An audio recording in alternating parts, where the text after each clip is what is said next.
Olá, meus amigos do canal Negócios TI Direito, como é que vocês estão? Vamos falar sobre ChatGPT ou Chat GPT, como tem sido falado muito aqui no Brasil em português.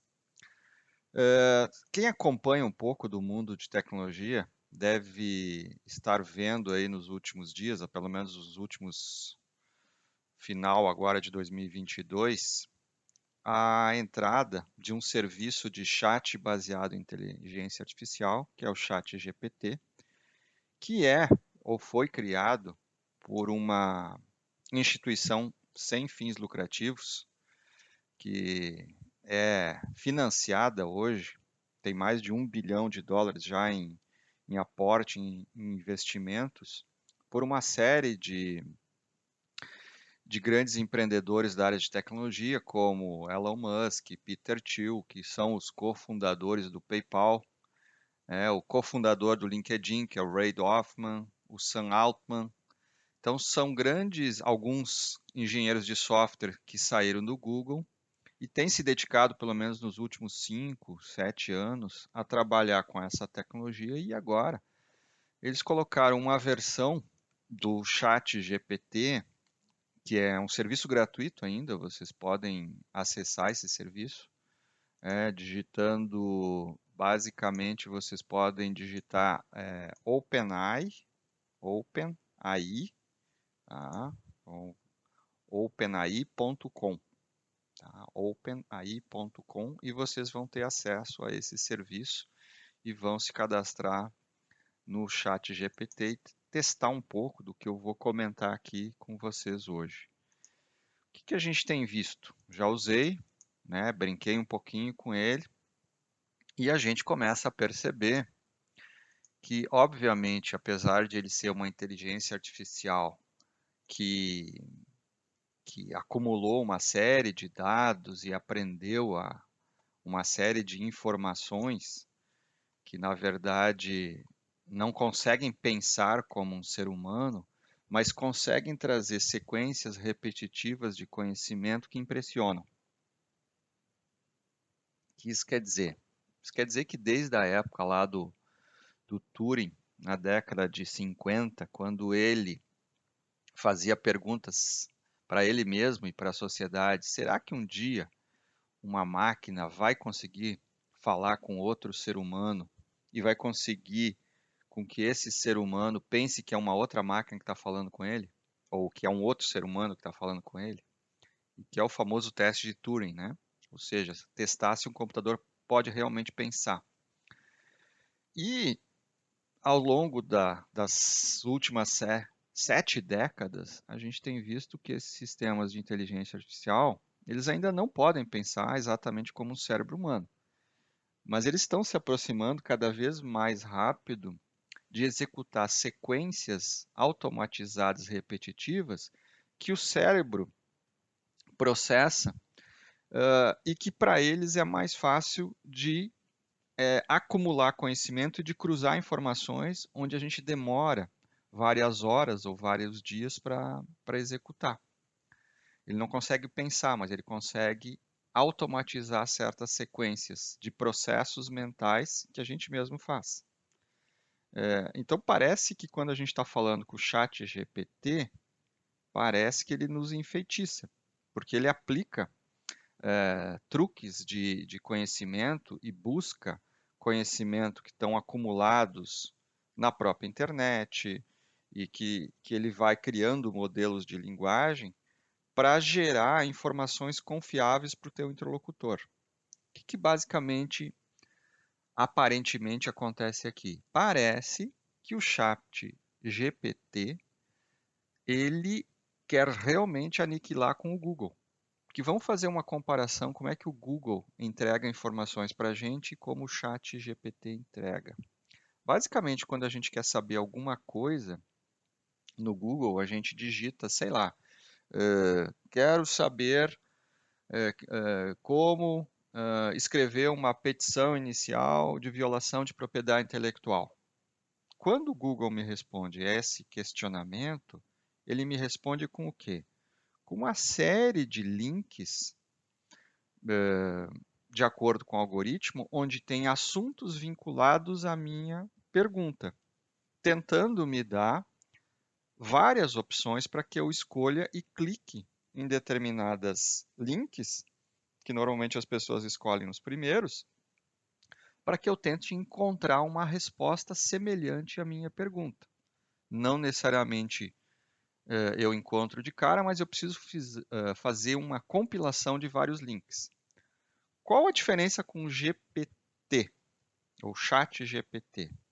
É que eu consigo fazer esta mesma pergunta para o chat numa única expressão, e quanto mais eu alimentar essa expressão, mais perfeita vai ser a resposta. Então, se eu fizesse a mesma pergunta para o chat GPT, e já fiz isso, tá? Você consegue uma petição inicial para uma violação de um software de propriedade intelectual que execute algoritmos de contabilidade, por exemplo? E aí, por incrível que pareça, ele não me entrega links para que eu pesquise modelos de petição inicial. Ele literalmente escreve a petição inicial para que eu ingresse em alguma comarca com o texto pronto, como se fosse um de nós digitando o texto ou pensando: quanto tempo, se a gente começasse do zero, levaria para mim escrever essa petição inicial? Né? Pode ser que eu tenha templates prontos, que é hoje o copia e cola, né? Mas o chat GPT me dá isso em mais ou menos 10 a 15 segundos, este modelo, esse template inicial. Mas a gente pode ir adiante, a gente pode fazer perguntas do tipo: eu gostaria que você escrevesse uma música, a letra de uma música, como por exemplo, Minha Cidade Natal. Ele leva mais ou menos 5 segundos para escrever um poema, uma música baseado na minha solicitação, Minha Cidade Natal. Se eu fizesse essa mesma pergunta para o Google, eu receberia links associados à expressão Minha Cidade Natal, mas não necessariamente é uma música, um poema que eu pedi. Então veja, a grande diferença entre um chat GPT e o Google é que o chat GPT me dá respostas, exatamente como eu perguntei, e o Google me dá opções. E aí começa então uma série de consequências, vamos dizer assim, que a gente pode imaginar para o nosso futuro. Porque se uma inteligência artificial baseada em aprendizado de máquina consegue reunir uma série de conhecimentos, estruturar como se fosse um ser humano e me entregar pronto, talvez eu tenha alguns impactos em algumas áreas que eu não tinha me dado conta.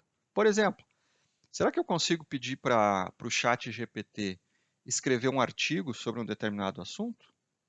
Por exemplo, quero escrever sobre segurança cibernética. O que o chat GPT vai fazer?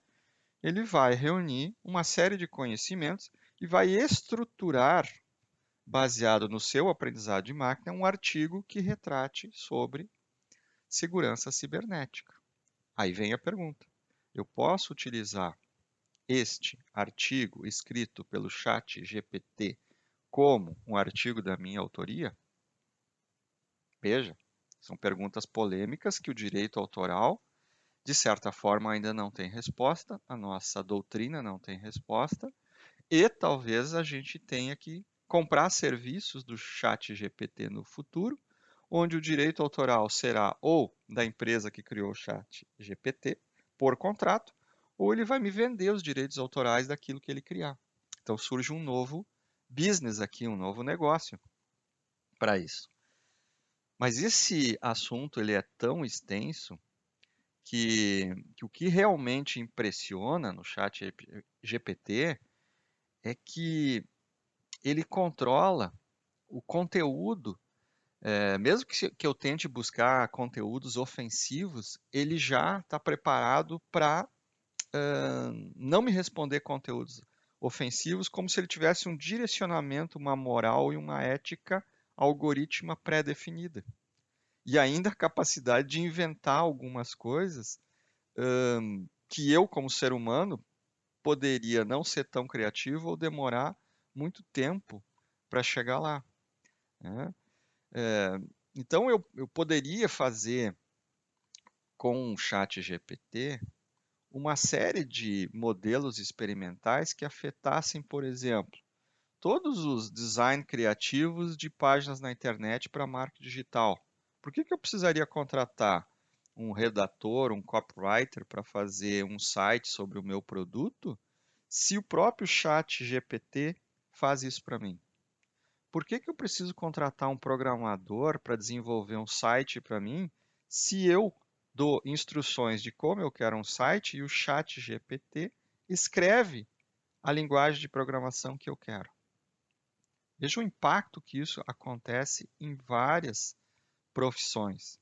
Vocês acham que um aluno de uma escola de primeiro ou segundo grau, ou até mesmo da faculdade, para escrever um trabalho sobre um determinado assunto, vai procurar no Google ou vai pedir para o chat GPT escrever já o trabalho? Então, o modelo de linguagem do chat GPT ele é capaz de prever a próxima palavra ou uma sequência em um determinado texto com base no conteúdo que veio antes dele. Então, ele treina modelos linguísticos baseado nesse grande acúmulo de dados que ele vem obtendo, que ele busca através de livros, artigos, sites, e ele vai colecionando e acumulando o aprendizado diferente, de acordo com as diferentes perguntas que chegam para ele. E isto, quando acontece, faz com que ele fique constantemente aprendendo novos modelos e melhorando a partir das respostas que ele criou para mim. Eu já fiz o teste, gente, fazendo a mesma pergunta em diferentes dias, né, sobre o mesmo tema. E a resposta nunca é igual. E aquela mesma pergunta eu fui tentar encontrar o conteúdo no Google. Eu não encontrei. Ou seja, então ele fez uma criação algorítmica baseada num aprendizado de máquina que ele vai modificando à medida em que ele vai construindo esse novo modelo linguístico, né? Então, isto demonstra o quê? Que teremos alguns impactos à medida que essa tecnologia se tornar mais e mais comercial, porque eu não preciso mais escrever blog, eu não preciso mais escrever artigos, eu não preciso escrever newsletter, eu só peço para chat GPT e ele escreve para mim. Neste momento é uma tecnologia gratuita, mas provavelmente em algum momento poderá ser paga. Eu posso utilizar essa tecnologia, inclusive, para encontrar erros de programação em códigos que um próprio ser humano demoraria dias para encontrar. Eu posso usar essa tecnologia para que ele me direcione sobre qual é o melhor método de definir uma campanha de vendas para minha empresa. E eu posso pedir conteúdos para criar cursos novos, para criar conteúdos novos, para criar serviços pessoais novos. E isto, de certa forma, nos impacta na área do direito, da advocacia, nos impacta na área de design gráfico, na área de criadores de conteúdo, na área de marketing digital, na área de música, na área de direito autoral e ainda dá para a gente tentar descobrir em várias outras. Então, assim, o meu convite aqui é para que vocês testem essa tecnologia e utilizem ela de acordo com a sua atividade e vejam o quanto isso lhes impacta naquilo que vocês fazem hoje.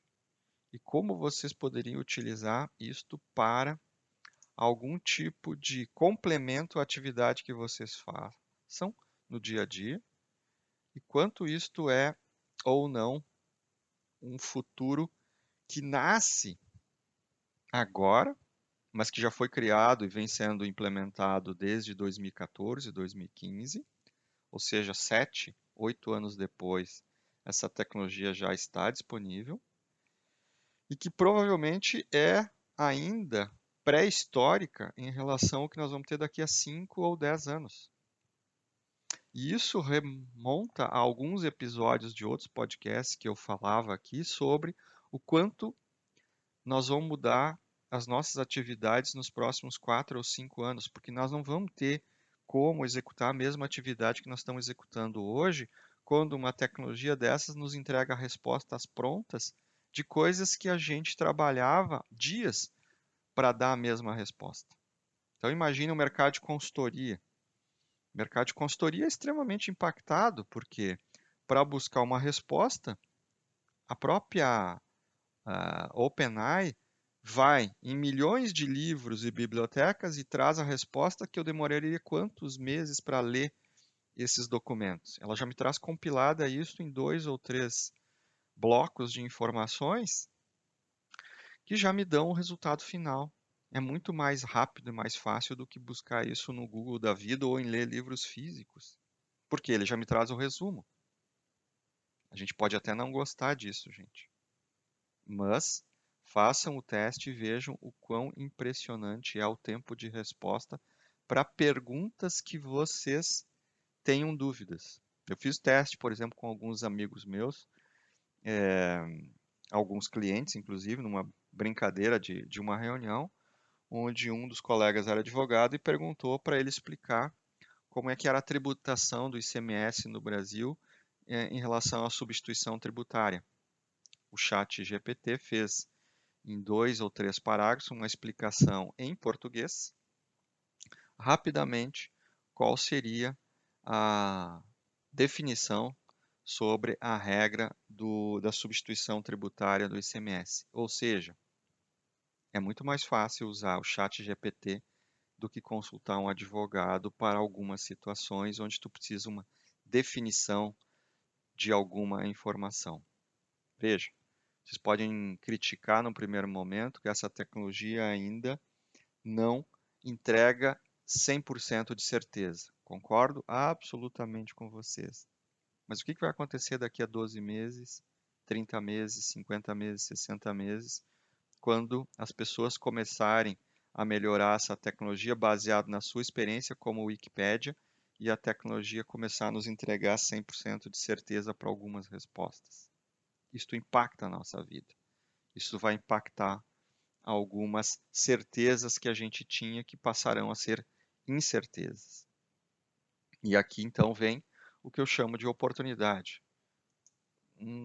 Será que a gente precisa lutar contra ou a gente precisa se adaptar em relação a essa tecnologia? Então, esse é o convite que fica aqui para a gente pensar um pouquinho nessa nova experiência que tem impactado, né, estas profissões, né, e esses inputs que a gente está recebendo através de um simples chat, mas que nos colocam à frente a uma dura realidade que esses modelos vão ter um papel cada vez mais importante em diferentes áreas da sociedade, seja na área de atendimento ao cliente, na área de tradução de idiomas, na área de moderação de conteúdo, na área de recomendação de artigos ou de criação de artigos. Então, nós vamos ter um impacto muito, muito grande e é importante que a gente esteja preparado para lidar com isso. Ou algumas pessoas estarão mais preparadas do que as outras, e aí nós podemos ter riscos, inclusive, de manipulação social, como a gente já tem hoje com outros algoritmos de inteligência artificial, como as deepfakes ou as fake news aí. Então, é muito importante que a gente sempre use o nosso próprio julgamento e bom senso para avaliar todos esses conteúdos que a gente vai ter à nossa disposição de uma maneira muito simples, muito fácil, antes de tomar qualquer decisão importante ou antes de tomar qualquer ação na nossa vida pessoal.